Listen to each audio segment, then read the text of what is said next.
এতদিন ধরে এত চেষ্টা করলাম নিজেরে লুকিয়ে রাখার জন্য, পারলামই। আপনাদের জন্য বের হয়ে আসতেই হইল। হতাশ, খুবই হতাশ। মা, মেয়েগুলো কি বলে? চা খাবেন? ঢেলে দেই। আচ্ছা, এই স্যুটে আমাকে কেমন লাগছে? So beautiful, so elegant, just looking like a wow. আচ্ছা, তুমি কি এর আগে কখনো প্রেম করেছো? কয়েকটা করেছি। কাজটা কি তুমি ঠিক করেছো না?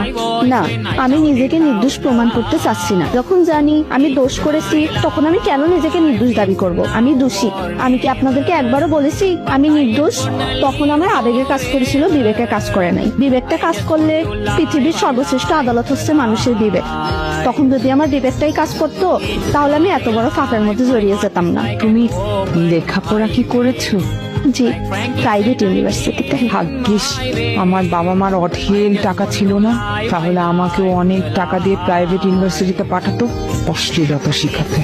আচ্ছা মা, তুমি তো আমার ছেলেকে আগে দেখেছো, প্রথম দেখায় কেমন লেগেছে? আমি ওনাকে প্রথমবার যখন দেখেছি, আমি তো তখন পুরো কেঁদে দিয়েছিলাম। আচ্ছা, মুরব্বীদের সাথে কি মানুষ এইভাবে কথা বলে? আমার ভুল হয়েছে। হ্যাঁ, হ্যাঁ, আমরা ক্ষমা করে দেন। কি মেরে বাবা, তুমি এখান থেকে যাও তো, আমি তোমার মুখও দেখতে চাই না। তাহলে কি অন্য কিছু দেখাবো?